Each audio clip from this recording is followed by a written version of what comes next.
Hey, it's Sprocket. Thanks for tuning in to our maiden podcast. You're about to waste 60 minutes of your life that you'll never get back.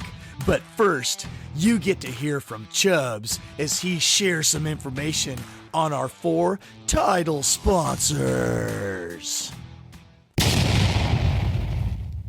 Are you looking for the best camouflage apparel and hunting packs on the planet?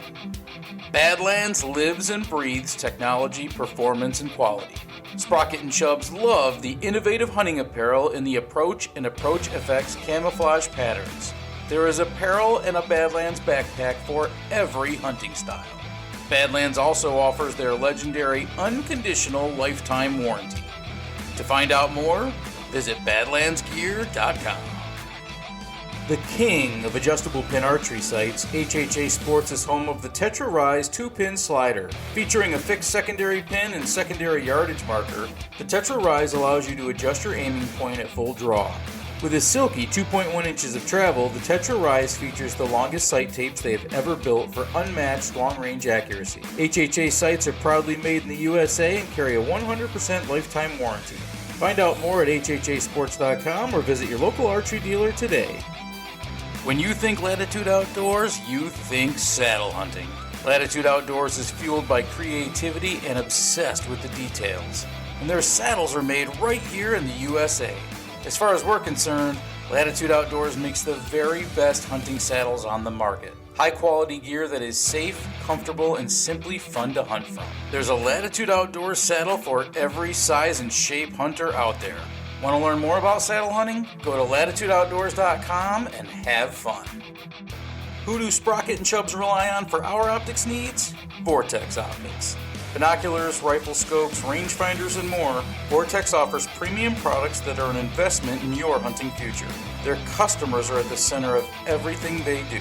Their VIP warranty, where the VIP stands for Very Important Promise, means if your Vortex product becomes damaged or defective, they will repair or replace it at no charge to you. For all your optics needs, visit vortexoptics.com. Good morning, Aaron. Al, welcome everyone to the inaugural. I have a whole list of synonyms here.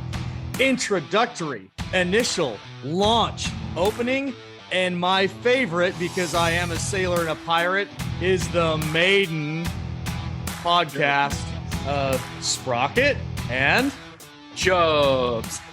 Yes. Oh, boy, this is great. So for those of you that are tuning in, Aaron and I have decided to launch a podcast. Between us, we've got, I believe, 85 years of hunting experience. Who knows how much fishing experience. And we love the outdoors. We love to talk about it. And we just love having fun and laughing. So why not share it with the world? I'd like to say it was a long time coming, but we've only known each other 14 months. Yeah, isn't that crazy? 14 months.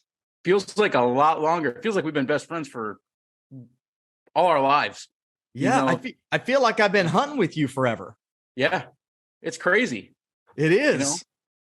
So that's why I think that this is perfect to get out there and just have fun. You know, we talk about half of this stuff. Why not? We should have recorded half of what we talked about in Nebraska. We've missed 2 solid hunting trips that we should have had live mic feed, because people would have choked on their food, spit coffee, cried. Guaranteed. Oh, yeah. Poked fun. You know, it would have been great. So why is it titled Sprocket and Chubbs? Where did that come from, Al? That came out of left field when we were at ATA 2023. It was after the Badlands Film Festival, and we're all sitting there watching the movies and films, and we got back to record a podcast with our friend Chris Ham, Chad Stillman, and Logan Chartrand. And just along the way back up, I was like, you know, you and I hunt together. When we hunt together, we hunt together. We're in a saddle, we're hunting, the same general areas. And we talk about our hunting. And I'm like, we need to do a video together. And immediately I just thought my mind went to Miami Vice.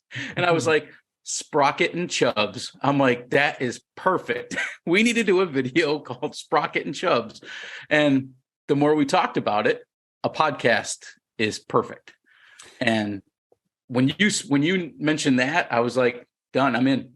So for those that are not familiar with our backgrounds or who we are or who we run around with, Chris Ham, co-owner of HHA Sports and founder of HHA USA, which we'll talk about in future podcasts, mutual friend of ours, Al's best friend. He likes to refer to us as Santa Claus and the Pirate. And Santa Claus because Al has a beautiful white beard. He's jovial. He's got a great laugh. Has a nice athletic, slender build like 30 years ago. And people just think that when they see him, if he was dressed in red and white, that he would make the perfect Claus. And then, of course, me being a retired Navy and having a peg leg, a legitimate peg leg, that's where the title Sprocket and Chubbs came from. Yes, it is a play on words on Miami Vice. So if there's any 80s kids out there, we're rekindling the Crockett and Chubbs. 100%. Yeah. The outdoor version, the new and improved outdoor version. Exactly. Yeah. You won't see us sitting on a fancy car driving around the streets of Miami, but you'll see us on a limitless truck, driving through the woods. So we met in Nebraska. In today's day and age, people would probably say we met in October because we were texting and we had a phone call. In today's society and with technology, how many people refer to contacts on Facebook or Instagram that they comment on each other's pages, or they'll send a direct message or a private message, whatever you want to call it, DM, PM, it's the same thing, right? They call those people's friends. They've never even met them. They've never maybe even heard their voice, but they interact online and they refer to that person as a friend. I hear it all the time. So there are people that say that we met in October via text message and phone calls. However, for me personally, Al, I met you over a cup of coffee at roughly 5:30 in the morning. Yeah. In what's called the Hunt Cabin in southeast Nebraska. Never seen your face. Nope. Came down the stairs. You were standing there in your camo getting ready to go out. I was going to drive you to your spot. You had a cup of coffee in your hands. We shook hands, and then we followed it up with a hug. Yep. And over the course of that, was it 5 days? Yeah, I believe so. By the time I finished the 15-minute drive to drop you off where you were going to hunt for that morning, I felt like we were already solid friends. And for me, by the time that 5 days of hunting ended, and I had COVID, by the way, through that hunting trip, I just felt like total crap. I felt like I'd known you for years. Yeah, that drive out there was, I usually am a pretty good judge of character. And I've hunted with guys where I'll drive or they'll drive, and I know 10, 15, 20 minutes in, I'll never hunt with this guy again. And I hate to say that because I like to keep an open mind with everybody, but there are times like that. When we were doing it, it was like, okay, I know that he's got my back, I've got his back. We're going to hunt this. We're going to have a ball, and we're going to hunt it together. And we had a blast getting out there and hunting and talking about it. And it was by far one of the best hunting experiences. And that's what just led to our instant friendship and nonstop talking about how our next hunt was going to go, which when it gets to be like that, it's like, okay, this is the real deal. And we had so much fun. And we owe it to Badlands and Tim Ensley. And Tim's probably going to hate me for this, and I'm going to catch hell for it. But in my mind, if a cowboy and Cupid had a love child, it would be Tim Ensley, at least played matchmaker in reference to us. He absolutely inadvertently was playing the matchmaker. I had been pinging Tim on Instagram for the better part of a year as I was working on upgrading my self-filming capabilities. And I I pursued Tim because of his love for Badlands. And that's how he and I started connecting on Instagram and messaging back and forth. And then it shifted over to text message, and he was answering all of my questions at a moment's notice from me whenever I would think of something. Hey, what about this? Or I'd watch YouTube, or I'd see it on the internet, or I'd come up with an idea. I would shoot him a message asking him about camera equipment or SD cards or camera arms, or, hey, what should I do here? Or editing programs, all of that.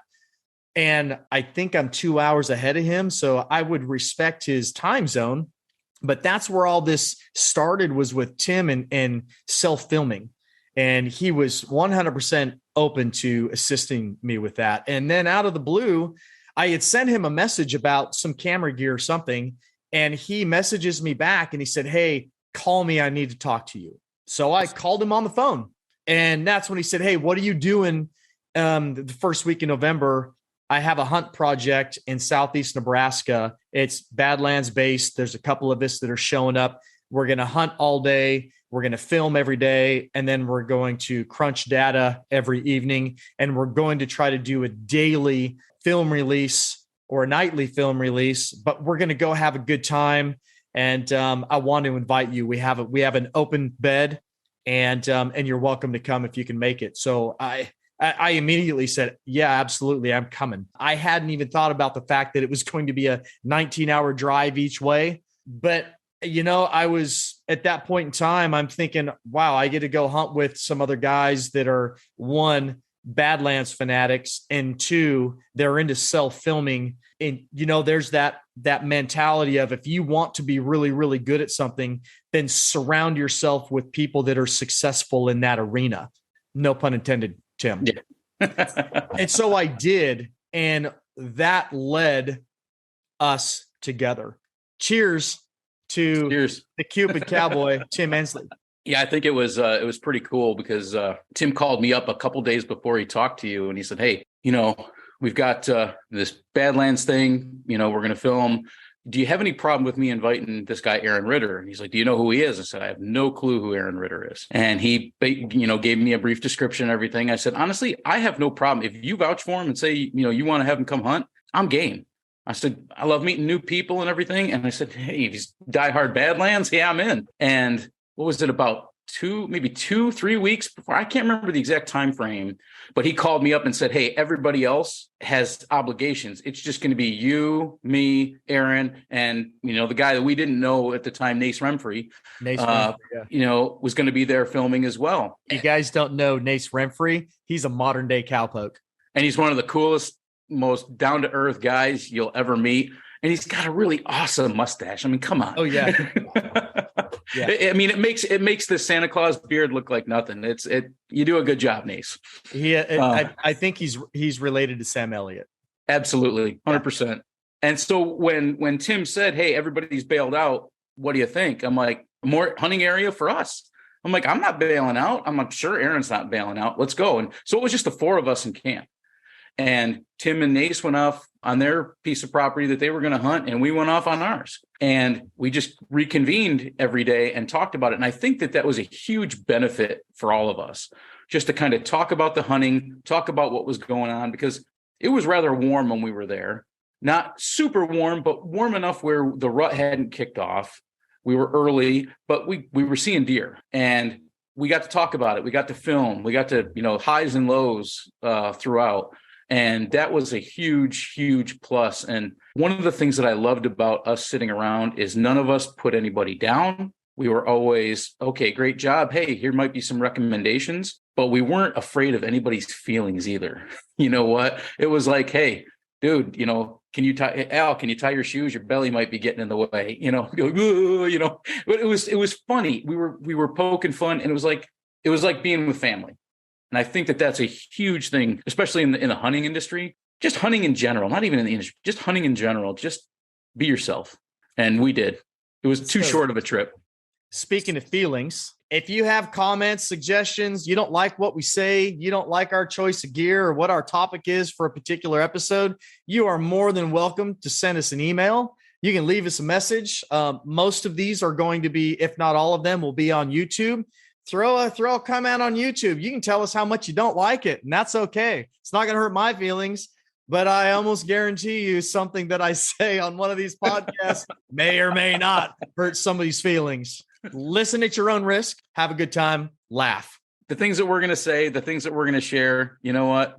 There's an off switch, but if you want to listen to it, prepare your ears. We look at it as the topics that we're going to talk about think that they're serious, and we probably don't. Now, that doesn't mean that we're not going to provide some valuable information. And again, it is opinion-based. Some of it will be objective. Some of it will be equipment or theories that we have tested, and we can provide you with some hard data. Absolutely. But a lot of this may also be subjective, and that is Chubbs has his opinion on some things, and we're going to have some podcasts and some episodes where we agree on the content. There's going to be some episodes that we may not agree on the content, and we're going to have a really good time duking it out. and you can walk away with your own opinion. Yeah. And I encourage you guys too, that if there is one side or the other that you agree with, let us know. Stroke our egos a little bit, or at least Aaron's. I don't want him to feel bad when the debate goes my way. But only if the stroking is done below the right knee. That's the only way it's accepted. But seriously, share your opinions. I mean, honestly, Aaron and I might have an opinion, and we both may be introduced to somebody else's opinion that's better than both of ours. I love that. And we've found that at ATA. We found that just talking to other people. It's been great sharing our thoughts and then hearing what other people have to say too, because we're always learning. I mean, look at our hunting trips to Nebraska. I mean, the first one was a real learning experience hunting that property. And then you're e-scouting, and that'll be a whole nother episode, but how we talked about it at camp and just encouraging one another and going out there and having fun and making good on all that work. And I want to encourage that with everybody is, you put in that work, it pays off. I want guys to know that we put in the work. We don't always get out all the time to put that work into play, but hey, share your thoughts too. I mean, I'm learning every day. I'm on YouTube. I'm talking to other hunters. There's new hunters that come out that have great ideas that we've never heard of. I love it. Share it. Everybody has a slightly different way of doing it. Yeah. So this might create some controversy within the first 30 minutes of our very first episode, and I've shared this with you previously. I look at the outdoor industry, hunting specifically, as there's two types. There's two individuals in the hunting industry. There's those that like to hunt. Then there's hunters. And I believe, and I'm going to speak on this in about 10 days or so out in Portland, Oregon at the Pacific Northwest Sportsman Show on this very topic. And it's what separates us is I hope one of us gets lucky. That is the key phrase in preparing for your hunt that separates an individual from liking to hunt or being a hunter. When I'm planning a hunt, I don't think to myself, I hope one of us gets lucky. I don't send you a text. I don't send out an email. I'm not on the phone with my hunting partners heading to camp or preparing to depart for camp and say, man, I really hope one of us gets lucky this year. No, I fully intend to harvest. Luck is like 10% of what I believe in. And that's a whole nother episode on a topic that I like to talk about under the mindset of a successful hunter. But there is some controversy in that because there's a lot of guys that are going to say, hey, man, I don't have to put in that time and energy and I'm still a hunter. That's okay. Hey, you feel that way. But I'm telling you, from my point of view, you like to hunt. I'm a hunter. You like to hunt. Whether you're a duck hunter, it could be a fisherman. I mean, I like to bass fish. I'm not a bass fisherman. Right. I'll go out in my kayak and I'll catch my personal best is 7 pounds? It's my personal best. It's a big bass. That's big bass, yeah. But there was some luck involved with that. Every time I go out and fish, I'll have days where I don't get anything. I get skunked. And I haven't been in my kayak since I think maybe last April. I like to fish. I'm not a fisherman. I used to be. I used to be a hardcore fisherman up in Washington State in a drift boat chasing salmon and steelhead. I was a fisherman. I left that environment. I transitioned to other chapters of my life. And now I don't tell people that I'm a fisherman. I like to fish. I understand what you're saying about the luck thing. I've had numerous people in hunt camps and saying, yeah, well, either I got lucky or, I hope I get lucky. And to me, it's like, okay, did you put in any effort? I don't expect to get lucky. I expect results because I've done the work. I've put up the cameras. I've done the scouting. I've talked to people like you or to Tim or other people. And I'm like, okay, I know deer are going to be here. With me, it's like, sure, I know where the deer are. Heck, they walk right up to me. Al, I'm just unlucky. it's like preparing for Thanksgiving. I expect results. I don't go into Thanksgiving on a full stomach, right? We go in to crush the dinner table. Yep. Yeah, absolutely. We expect certain foods to be there. We're ready. Particular amounts of food to be there. Yes. Yeah. So Al, with that being said, why don't we let people hear who Chubbs is, and then we'll shift over and we'll talk about who Sprocket is. And then let's talk about what they can expect from Sprocket and Chubbs. So I'm originally from Western New York. I moved, I was hunting and fishing in Western New York on a regular basis. I mean, actively fishing, actively hunting. And then 18 years ago, met a girl, moved out here 17 years ago, and I've been in Southern California since then. And out here, I do very little, if any, fishing, but I do a lot of hunting, but not as much as I did in New York. So I started writing to share those adventures and to get more people into hunting. I love to hunt. I live to hunt. I live to eat. That's part of the problem with my girlish figure is I love to eat venison. I love to eat wild game. And if I get a chance to get out and hunt, somebody says, hey, you want to go on a pig hunt tomorrow? I'm in the truck peeling rubber saying, okay, let's go. So I love that. But I love the experience shared with other people. Do I like to hunt by myself? Sometimes. I like to hunt with other people because I love to see their experience. I love to get new hunters out there. And so I've done things with Bass Pro. I've done a little bit of speaking. I do a lot, a little bit of writing. I just love sharing the adventure. That's basically it in a nutshell. That'll keep it short and sweet. And if anybody has any questions, they can ask and I'll answer them. I'm impressed. That was some fast food right there. I'm pretty good with fast food. All right. So Sprocket's turn. I already spoke on this a minute ago. I was born and raised in Southwest Washington, Washougal, Washington, to be exact. If there's anybody listening in that is into motocross, enjoys motocross, Washougal has a nationally known motocross track. So there might be some motocross guys that have heard of Washougal. My grandfather, big into hunting, father, big into hunting. Gun safety was in the very foundation of my childhood. My grandfather had a very unique and deep gun collection and spent a lot of time with him. And it was known at my grandparents' house, my dad's side, that if you wanted to handle the guns, all we had to do was ask. My grandfather would make time, but it was always involved proper weapon handling, gun safety, and it involved cleaning a weapon. And we also knew that if we ever got caught violating any of the above, that we would never be allowed to do it again. So that weapon safety was instilled deep into my childhood and my outdoor experiences. Hunted and fished all over the Cascades, all the way down to the Washington coast and up to Mount St. Helens and over to Klickitat, Washington. My family owned property on Mount St. Helens, the Toutle River, and that's where I harvested my first deer was a blacktail, and it was on Weyerhaeuser property that connected to our little piece of heaven there on the Toutle River. I left Washington at 18 years of age for the Navy, and I was gone for 4 years, traveled the world, did some great stuff, had a lot of fun.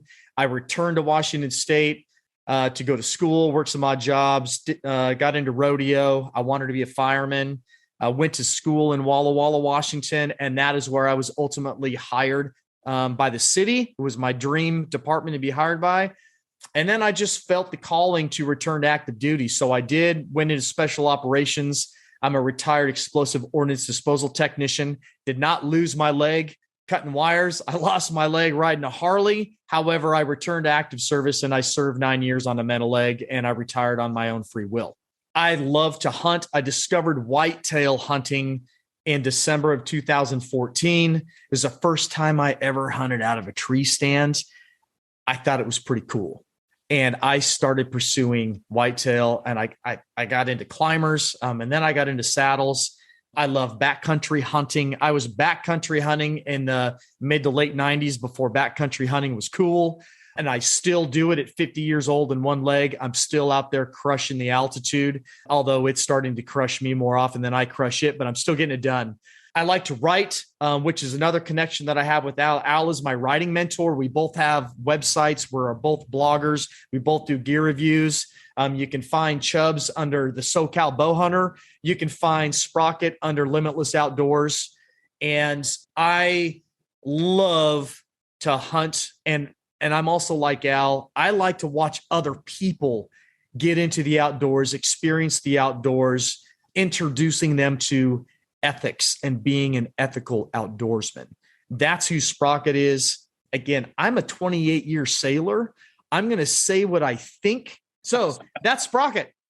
Let me, and you hit on a bunch of stuff there that I think it's fair for all the listeners to hear. I didn't go into any of my hunting background. So, and I'll make this quick, but there's an interesting tidbit that I think that is very interesting between the two of us. I was born and raised, like I said, Western New York, grew up on whitetail. I started hunting at probably age 9, small game. And my dad was the same way. My dad was, you know what, you're going to know these firearms. You're going to point them in a safe direction. Don't ever not point them in a safe direction, because, you know, then you're going to have to deal with him. And we did. We learned how to shoot. My dad put a fiberglass bow in my hand, I believe at age 9, shooting at hay bales. And I loved it. I mean, and for those of you that might get upset, I used to play cowboys and Indians. Get over it, you know. And my brother and I would shoot these cedar arrows constantly over and over and over. And I just shot. Now, my form and everything wasn't great then, but I was bow hunting and hunting whitetail right up until I moved to Southern California. And when I moved to Southern California, I had no idea what the hunting was like out here. I had to learn from scratch, basically teach myself out here. And that's why I started the blog, so I could share that with other people. And I learned, man, it's very different hunting out here, hunting smaller mule deer. And then I got into elk hunting, and I loved elk hunting. And I still go back and hunt whitetail. I love hunting whitetail. I love hunting elk. I love eating elk. I really love it. It's my favorite game meat. But I love to hunt whitetail. And I think it was interesting. I was just thinking when you were talking, you started in the Pacific Northwest. I started in the Northeast. Mm-hmm. And then we switched coasts 2,700 miles later. And here I am in Southern California. You're in Virginia Beach. And it's like, wow, two complete opposite ends of the country. And we're still meeting up and doing the hunting that we love to do. So it's pretty remarkable. Well, that's basically who Sprocket and Chubbs is. We're like the great Shrek stated, we're both like onions. There's multiple layers to these onions. And as we move through this podcast life together, we will start peeling multiple layers. We are both avid bow hunters. We both enjoy modern firearms. If I'm not bow hunting, I would prefer to be muzzle loading. I will tote my rifle around, but the basis of our hunting is done with a bow. 100%. And we both, if we had the choice, we would be out there with a bow. If somebody said, Absolutely. Hey, firearm, muzzleloader, bow, it'd be bow. But I think an interesting thing too is I've never hunted with a muzzleloader. We're going to fix that. Yeah. I love hunting with my 270. I'll hunt anything with my 270. I feel it's like part of me, but I love hunting with my bow. I love shooting my bow. And any chance we get, if somebody said tomorrow, hey, Aaron and Al, do you guys want to come hunt? You know, it's a bow hunt only, archery only, done. I tell you what, burying yourself into a mountain laurel with a black powder rifle is so much fun. I'll bet. just ground sluice them. It's just amazing. Nice. All right. So Sprocket and Chubbs podcast, what to expect from us. We're going to cover anything and everything involved in the outdoors. A lot of it will be about hunting. A lot of it's probably going to be about archery, all the different species that we like to pursue, but all the other activities that we may dive into. Again, fishing is on the table. Hunting, obviously, on the table. Backpacking or camping may be on the table. Little Debbie's are definitely going to be on the table. And if we ever do a podcast with Logan Chartrand, it's probably going to be in his mouth. We're going to talk about the shows that we go to. ATA, the NRA Great American Outdoor Show. I will be there this weekend. We are potentially going to rip out a podcast for that. I'm hitting up the Pacific Northwest Sportsman Show. We're going to do a podcast about that. So all of these shows that we go to, we intend to provide some content. So if you've never been to one of those shows, you'll hear a little bit about it in our podcast, at least from our viewpoint of it, what our lens. We're going to have standard format. So our intent is to release a monthly episode on the last Wednesday of every month. That's a given. Expect that from us. That will most likely be our longest episode of every month. And they'll range. We're going to try to keep them around 60 minutes, but they might push out to 90 depending upon the content, or if we have a visitor. It really depends, right? Yeah.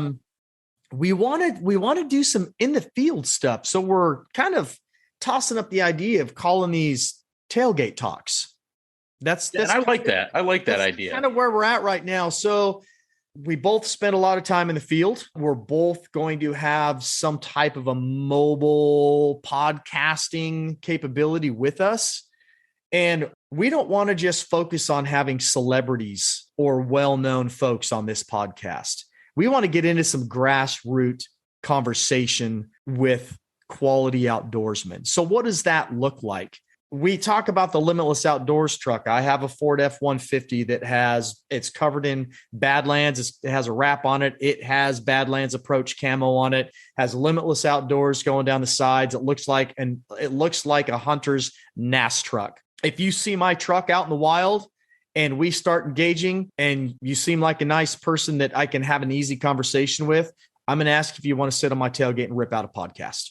If I'm sitting in an airport waiting on a flight, and somebody starts talking to me about the Badlands camo that I'm wearing, and we're having amicable conversation, and I say, hey, how long until your next flight? You want to go sit over there at that table and rip out a podcast?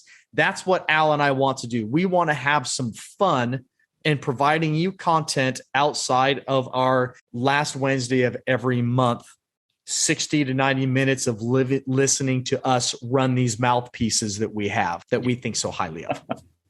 And I really like that we're planning that, because there are a lot of podcasters that just sit behind a computer and share their thoughts, and they're great thoughts. They're great podcasts, and I love them. But I love the on the spot stuff. How many times have you and I run into people at the airport alone?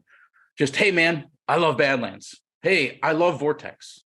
Hey, what's going on? Let's talk. I had a guy pull up behind me, laying on his horn, pulled up alongside me, and he's like, I love your Vortex sticker. And he pulls up and he's wearing a Vortex shirt. I'm in Southern California. I didn't expect that to happen. So we're sitting there at a light having a conversation. I'm like, that's the kind of thing that, hey, if that's in a parking lot somewhere, hey, you want to rip out a podcast real quick? Let's talk about why you like Vortex. Yeah. Give me 20 minutes. Give me 20 minutes. And just getting that perspective from somebody you've never met, it's going to be raw. It's going to be honest. And I love that. And I love that thought process. So I think that that's going to be a huge benefit to our listeners. So we will have guests. We plan to have guests, and some of those might be a random person that we meet in a parking lot after hunting. It could be at the airport. It could be somebody that we see at a stoplight. It might be somebody that we bump into a show. It could be a relative. It might be another podcaster that we have on the show. It could be a celebrity. We don't know, but that's what our intentions are. Yeah. And I think that having all these random people on there it'll enrich us as well. Aaron and I are new to podcasting, to doing it ourselves. We've been on numerous podcasts, but doing it ourselves, hey, if you've got tips, share them. I'm always willing to learn. One of my favorite things to tell people when I'm giving a seminar or when I'm just talking to people is I like to learn something new every day. And if I'm not, and especially with hunting, every time I go hunting, every day I go hunting, I learn something new. It might be little, it might be big, but being able to do that helps me go one step further, one day further. And I think that that's a big blessing to everybody if you can do that. The other thing that we're looking at is listener request. If you're listening to our podcast and you have a topic or a piece of equipment that you would like to hear discussed on a podcast, let us know. Yeah, and there's nothing too big or too small. That's right. Al and I are connected by 4 different companies: Badlands, HHA, Latitude Outdoors, and Vortex. Love those companies, but that doesn't mean those are the only companies that we're going to talk about on this podcast. And Al and I have difference of opinions on a lot of other equipment. We don't shoot the same bows. We don't shoot the same broadheads. We don't use the same fletchings, the same nocks. We don't wear the same boots. We don't drive the same truck. There's a myriad of things that we differ in. We don't both believe in kinetic energy. And we're going to talk about that one day. We're going to get into that. That's for sure. So if you're a listener out there and you have something that you would like to have discussed or listen to on a podcast, send us a message and we'll look at it.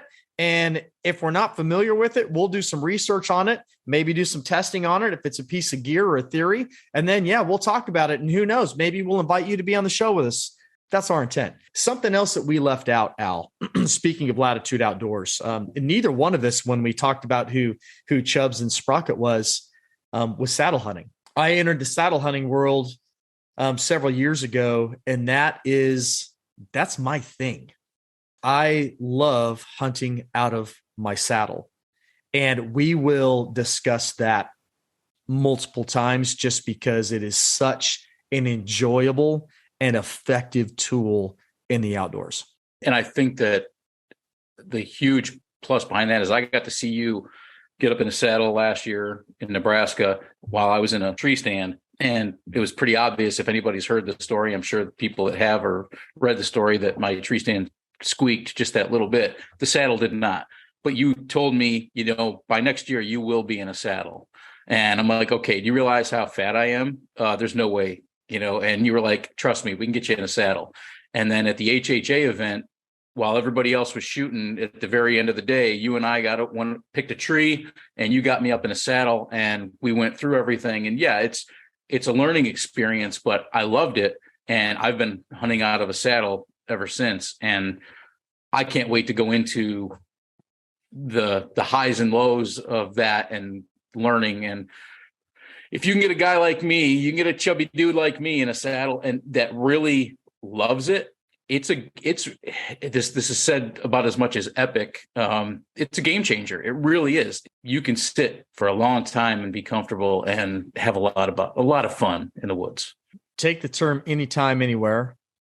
That's what a saddle is to a hunter. Anytime, anywhere. Yeah. I will be, show me a tree, I'll be swinging in it. Yeah. And I can't wait to have an episode where we just talk about saddle hunting, because that'll be an hour-long episode with some of our experiences. And I love it. I mean, especially the success that I had last year, learning from sitting in my tree out front and getting in the woods. If I can do it, trust me, anyone can do it. It's just a matter of determination and practice. Absolutely. One of the other things that ties us together as well is because of your amputee status, you started the A3G initiative last year, why don't you talk a little bit about A3G, what it stands for, and how we got tied in together on that? So some brief backgrounds. I lost my leg in a traumatic motorcycle accident in February of 2012.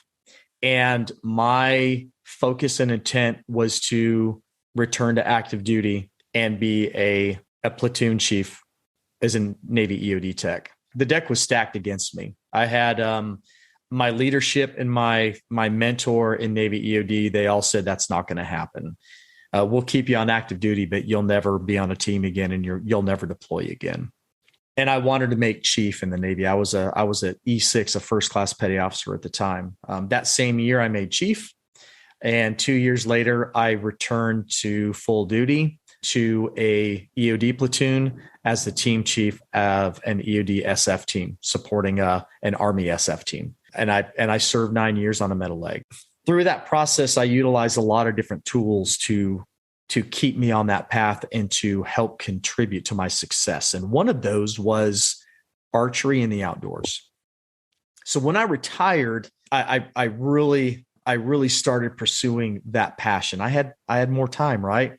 And along that journey, I was introduced to Chris Ham of HHA, which that connection came from you, Al. And Chris wanted to host me on his podcast, his HHA USA podcast. And the first day that we were supposed to do that, we had technical difficulties. So we ended up just talking on the phone for an hour. And through that process, Chris planted a seed. I had Limitless Outdoors, and I was doing things for people as Limitless Outdoors. Chris inspired me to start a grant. And that grant, that conversation, I think, was on a Thursday or a Friday.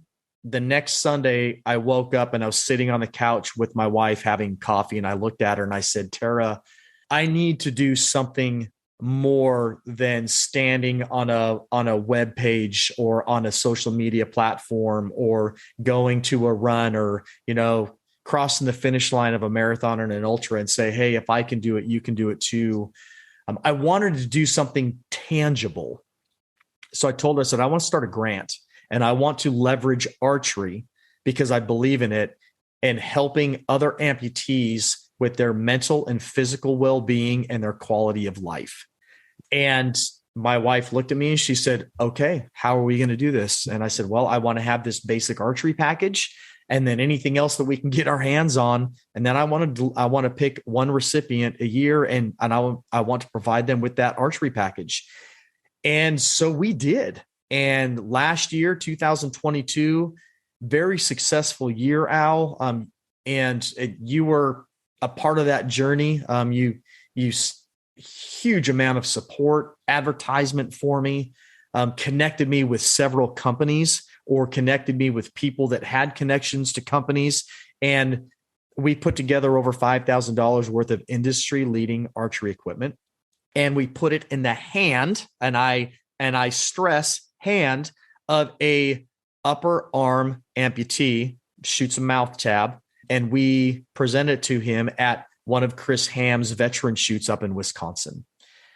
And then it progressed to a desire that you had. So I'm going to let you talk about that. Well, after I believed in what you were doing, and I still do 1,000%.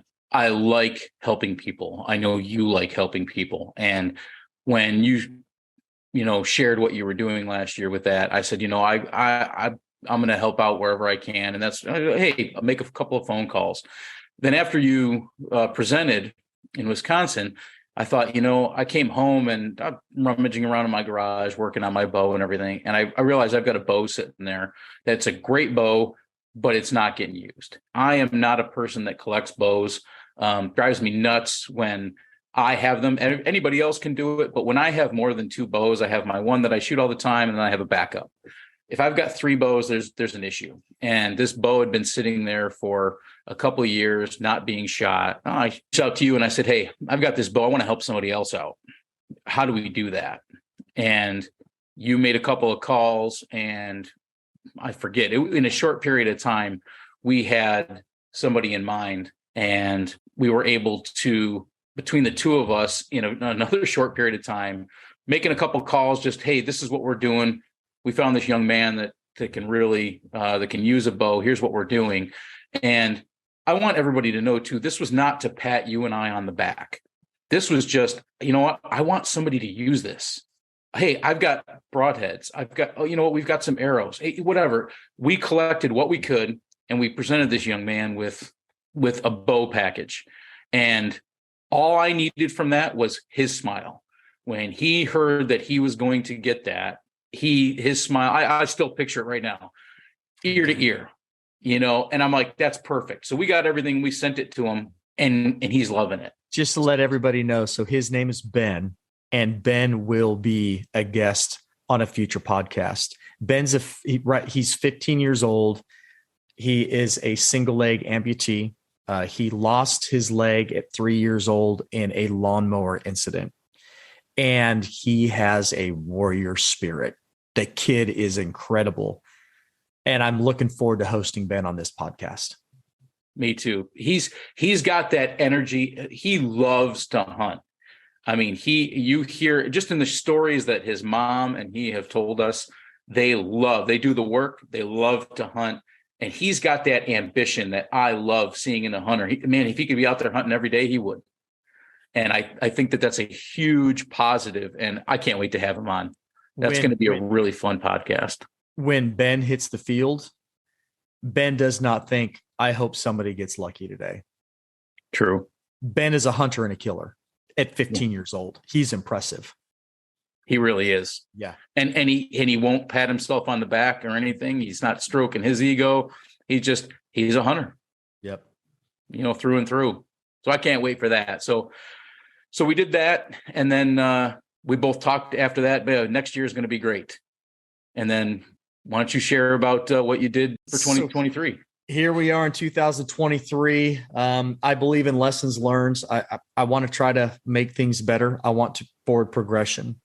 And I wanted bigger and better things for A3G. So my wife and I decided that we were going to pursue an actual nonprofit status. And in that endeavor, Mr. Al Quackenbush is my vice president, board of directors.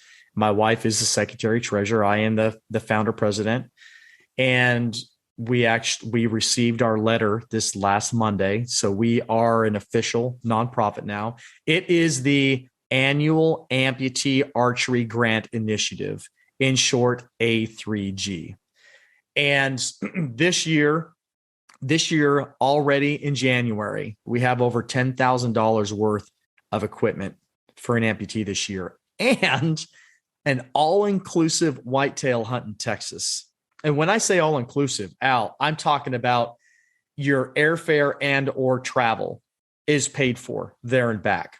Your lodging for 4 days, your meals for 4 days, you're hunting one-on-one with the professional guide on a private low fence ranch, 2,300 acres that has quality whitetail deer running around on it. You will be hunting out of a blind. We have meat processing and shipping of the meat donated. If you harvest an antlered deer and you want a Euro mount, we have a Euro mount donated with shipping of that Euro mount. If you want a shoulder mount of that deer, we have a shoulder mount donated with shipping of that shoulder mount. This is a hunt of a lifetime. We have that for the recipient this year. I think that's really what we need to advertise for A3G this year. We're working with some other organizations this year. We're trying to make it bigger. We're already starting to work on bigger and better things for 2024. We're just not there yet. We're still focusing on 2023. This year, the application period closes April 15th. You can find the applications on the A3G Initiative Instagram page bio. There's a link tree there. You can find it via Facebook page. A3G has a Facebook page. You can find it on the Limitless Outdoors website. There is an A3G section on Limitless Outdoors. It's specific to A3G. It's right up at the top in the menu. That's where you apply. We're going to announce the recipient this year. So last year, we announced the recipient at the Seven Springs Total Archery Challenge. It was incredible. Prime Archery donated the bow last year, and they had a representative at the Total Archery Challenge. So we parked the truck right down by the target range, right next to the Total Archery Challenge giveaway truck, and Four Arrows Outdoors, who they were instrumental in connecting me with Prime. Phil, the owner, was there, and we announced the recipient there at Seven Springs during TAC. This year, Elite Archery has come on board. They're actually expressing the interest of being a partner, which I'm really, really hoping that's more of a long-term connection. And we're going to be out of Madison, Wisconsin. There is a Vortex and HHA archery event the last weekend in April. It involves a private tour for veterans at Vortex. Chris Hammond, HHA USA, is hosting a 2-day 3D archery shoot, Mission 24. I believe it's 24. And then Beast Mode Archery is hosting an 8-hour challenge at one of the local ski resorts. I can't remember the name of it. So there's a lot of opportunity there. There's a concert, a country concert Saturday night, and that is where we are announcing the 2023 A3G recipient at that concert. It's going to be awesome. It's going to be so awesome. A key thing to mention too is, in all seriousness, last year it was, hey, write a letter in and apply. And this year you've opened it up that if I wanted to nominate somebody, I could, or somebody else. You can nominate an amputee. If they don't want to do it themselves, you can nominate them, but share it. Let people know. I mean, if you know somebody that's an amputee, or if you're an amputee yourself, apply. It's electronic. There's a Google application. It has fillable fields in it. You fill in those fields and you hit enter, and it comes right to me and the board of directors, and we get to see it. If you're an upper arm amputee, not a problem. We're going to figure it out. That's what Limitless Outdoors believes in. I'm a 50-year-old amputee, and I hunt out of a saddle nationwide. I backcountry hunt for elk in the extremes of Idaho. I believe if I want to do it, it's not whether I can, it's whether I want to. I'm going to figure it out, Al. And that's what the A3G is about. So if you're a bilateral upper limb amputee, we're going to figure it out. I've met some people. I know some people that are doing it right now, and they're excited about the program and they're willing to assist. So all we need you to do is fill out the application. And if you're the recipient this year, you're going to receive an incredible change of life. So exciting. It's so, I mean, we know what we've seen and who we've talked to, and it's really exciting. And I can't wait for someone's life to change. I mean, it is going to be such a huge positive thing for them. Don't think, I'm unworthy. I'm not going to do this because, there's other people more deserving. If you want to do it, do it. By all means, do it. Share. I mean, we've heard some great stories, and I say great in the fact that your willingness to share. Some are tragic stories and just they're hard to hear, but you know what? You're willing to get out there and you want to get out there and hunt. Like Aaron said, we're going to make it happen for you. Mm-hmm. It's going to be awesome. It's not restricted to veterans. Yeah, I'm a veteran, but my grant is not restricted to veterans. Any amputee in the lower 48 is eligible to apply. If you're sitting there thinking I'm not worthy, or somebody else should get selected, let us make that decision for you. Yes. Fill out the application, send it in. You might be the person that we pick this year. Okay. Please, if you know somebody that knows somebody that knows somebody, please pass the A3G on. Yeah, we encourage and hope that you guys are willing to share on Instagram, Facebook, wherever, through email, whatever way you want to share it. By all means. I mean, we're trying to share it, but we don't want to inundate everybody with the same stuff every day. And we love seeing when you guys are jumping on it and sharing it with other people. It's an encouragement for those that have amputee status and that want to hunt. Last year, I got to hear, Ben's story. I got to hear Andrew's, and it just hearing those different backgrounds and everything. It's really encouraging to see them trying to make their lives better. And this will do that. And we're here. We're not just going to hand you the stuff and drop it off and you're on your own. If you have questions, ask. Last year, it was all Aaron having to do it. Now, hey, I'll throw my hat in there. And if you have questions, I'm not an amputee, but I'm an archer and a bow hunter, and I love to help people. And we're going to do that. It's pretty awesome. I'm really excited this year. Even more so than last year. I was excited last year. Me too, Al. Yeah, it's an exciting year. All right. So what else? I mean, is this coming to an end already? There's been so much anticipation, and now I'm thinking, holy cow, it's over already. There's so many things that that I want to talk about. But yeah, this has been a jam-packed first episode. You guys are going to hear some different topics coming up. I mean, we still have to talk about ATA and the shows that you're going to in February. So there will be things like that, but I encourage everybody, share your thoughts, shoot us a message. If you don't want to post it publicly, hey, shoot us a message on Instagram or Facebook. We'll answer. We're not going to sit there and hide behind it. We'll answer, and we'll tell you what we think. And if you're interested in sharing your thoughts on camera or via a phone call, let us know. Before we shut her down, let's do a quick recap. We will have, at the minimum, the last Wednesday of every month will be an episode drop. In February, our main episode will be with you, myself, and my father out in the Pacific Northwest, and it will be after my dad and I attend the Pacific Northwest Sportsman Show. And just a little breadcrumb on that. My dad and I have not been to that show together in 30 years. And I am presenting 2 seminars at that show. And my mother and father both get to watch me speak for the first time as Limitless Outdoors. And my dad and I are being hosted at the Leopold VIP film event that night. So the following Sunday morning, we're going to rip out an episode with my old man. I'm so excited for that. Can't wait to meet your dad and hear both of your thoughts on that show after 30 years of not being there. My dad is my killing mentor. He's a stellar hunter. So then we're going to have random episode drops throughout the month as the calendar year progresses.